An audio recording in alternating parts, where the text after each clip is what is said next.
All right, so today we're diving into the core philosophy of Mark Manson's massive bestseller, The Subtle Art of Not Giving a Fuck.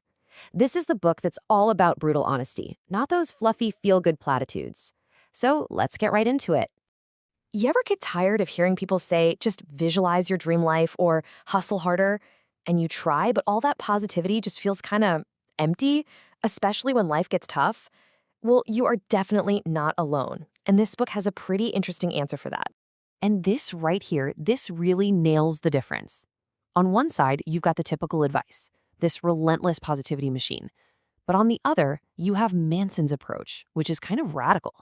It says the goal isn't to always feel good. It's to choose what's actually worth feeling bad for. Okay, so let's start with the first big idea here, the problem with constantly chasing happiness. Manson's whole point is that our culture's obsession with always feeling good, it can totally backfire. It can actually create this really toxic cycle. Yeah, he has a great name for it, the feedback loop from hell. And you know exactly what this is, right? It's that awful spiral where you feel anxious, and then you start feeling anxious about being anxious.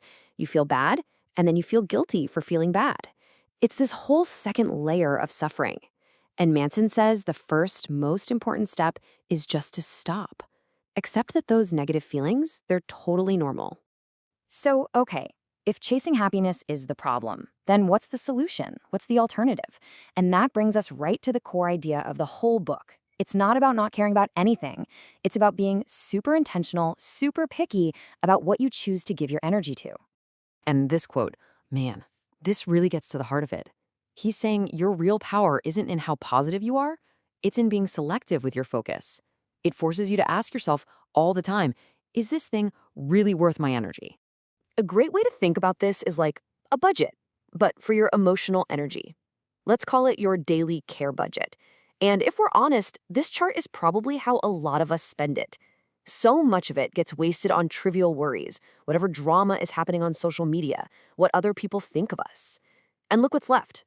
Barely anything for what actually matters, for the things that make life genuinely good. The whole idea here is to flip this thing completely upside down. All right, so how do we actually do that? How do we flip the chart? Well, Manson lays out these three, let's call them uncomfortable truths, and they're meant to be a new set of rules, a new foundation for building a more meaningful life. Okay, truth number one.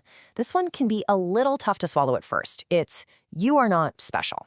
I mean, think about it. Our culture is constantly telling us that we're all unique snowflakes destined for greatness. Manson says that very idea, it's a total trap.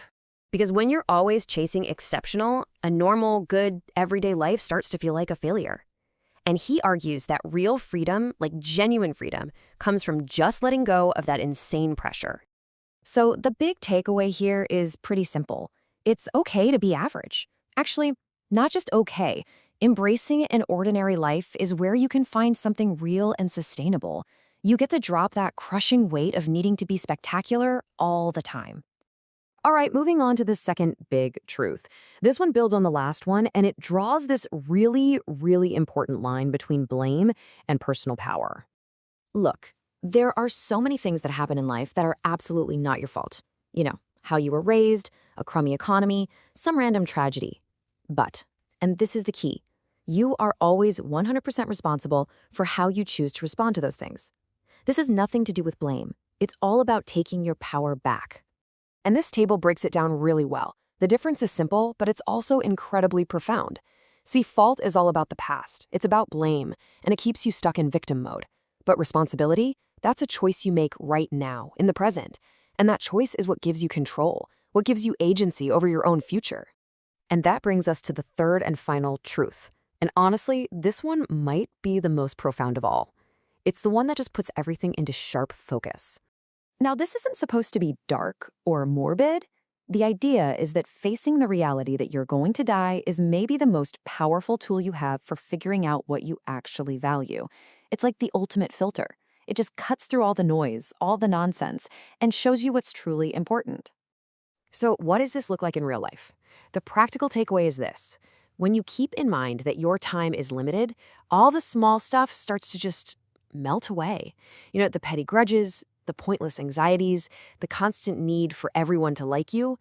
And what happens? It leaves all this space for what's actually meaningful. Okay, so let's pull all of this together now. These three uncomfortable truths, accepting that you're not special, taking full responsibility, and facing your own mortality, this isn't about being a negative person. It's about building a life on a foundation that's more realistic, and because of that, way more resilient. If you wanted to boil the whole book down to a simple, actionable process, it would look like this. Just 3 steps. 1. Accept that feeling bad sometimes is a normal, unavoidable part of being human. 2. Be ruthless about choosing your values and deciding which struggles are worth your time. And 3. Take 100% responsibility for how you respond to everything. Everything. And it's so important to remember this. The point of all this is not to become a bitter cynic. It's about finding a kind of contentment that's deeper, more durable. The kind that doesn't just shatter the first time things go wrong because it's actually built on reality, not on wishful thinking.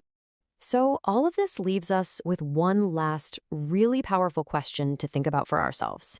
If you really, truly lived every day remembering that your time is limited, what trivial things would you let go of? And more importantly, what truly important things would you finally choose to give a fuck about?